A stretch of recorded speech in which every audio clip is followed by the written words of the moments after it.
I love black and white photography. I love taking black and white pictures, and I love studying the work of other photographers. One of the things that's important with black and white photography is learning how to see in black and white so that we can pre-visualize in our mind what an image is going to look like before we actually take the picture. So that's what we're going to talk about today. Hey, if you would, please go ahead and click the like and subscribe button down below, so that'll help the channel, and let's get started.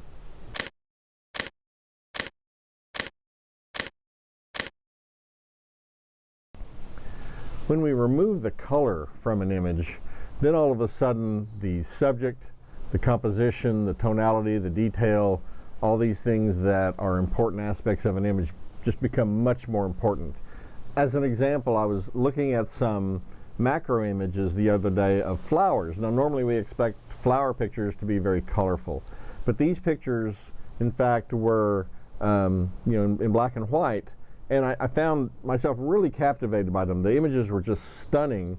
And again, with a flower, when you take away the color, now all of a sudden, the detail in the image and the composition, of course, the tonality of the image just really jumped out at you. It made just a huge impact on the image.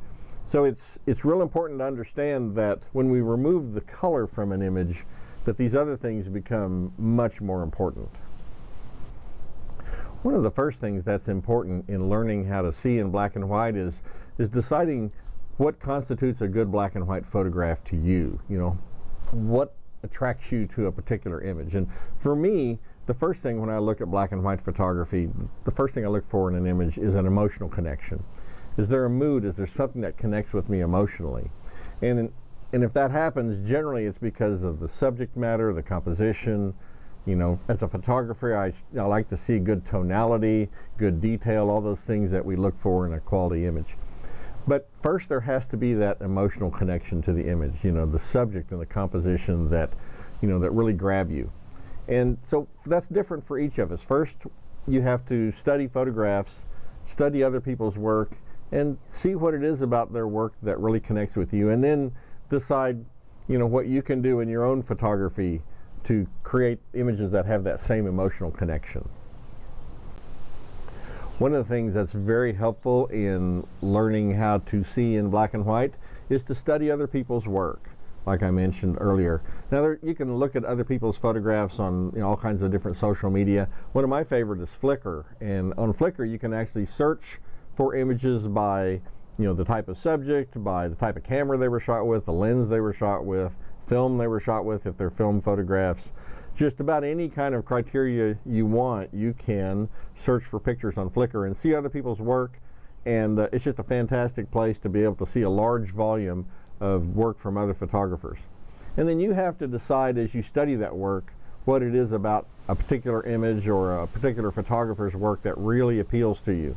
And it's not that we want to go out and just copy somebody else's work, but there'll be aspects of those images that you really connect with, that you can identify, that you want to incorporate in your own imagery.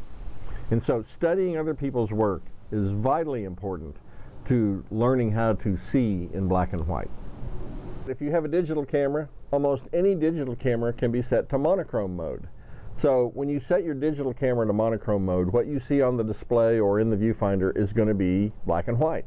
And you're able then to pre-visualize your images in black and white. It's a tool I wish that I had back in my film camera days.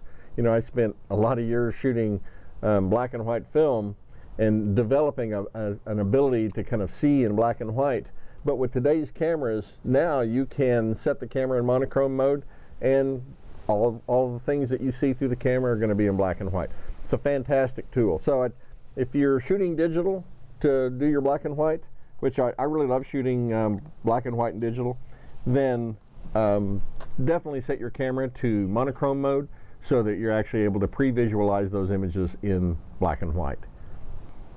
If you are so inclined, shooting black and white film in a film camera is a fantastic way to learn to see in black and white. One of the great things about film is that there are a large number of varieties of black and white film, different speeds, different types of film, and each one has their own characteristics.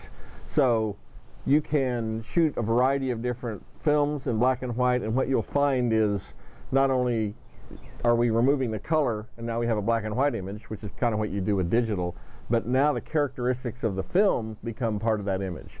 The grain structure of the film, the tonality range of the film, each film has its own, like I said, characteristics. So if you haven't shot film before, it's something definitely you might want to think about taking up, especially if you like shooting black and white, and try a whole bunch of different kinds of film, learn how they appeal to you, and you'll probably settle on a few different types of film that you really like, but film photography is a fantastic way to learn how to see in black and white. One of the things that I find is very helpful when we go out and take pictures, before you download them and post them on social media or process the film and start scanning them, whatever, sometimes it's helpful to let those images set a few days before you evaluate them. I think when we take pictures, sometimes we generate an excitement emotionally about some images, and then that emotional connection to those images kind of affects our evaluation of the images. And I find sometimes if I let pictures that I've taken sit a few days and go back and look at them, some pictures that I thought were going to be really fantastic just don't seem to have the appeal that I thought they would. And some pictures that I didn't initially think would be that good turn out to have a much better emotional connection than I thought they should. So it's real important, I think, sometimes to let those images sit a few days before you evaluate them. And if an image still has a real strong emotional connection with you when you look at it a few days later, probably a great image. Okay, to kind of recap, if you are interested in shooting black and white photography, first get out and take a lot of pictures.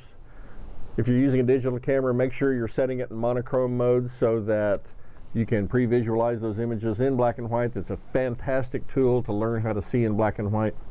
If you aren't already shooting film, I highly recommend getting a film camera of some kind and some black and white film and learning about that. There's obviously a tremendous history of film photography in black and white, and a lot of different films you can try. It's a fantastic medium if you're interested in black and white photography. Well, I appreciate you joining me for this video.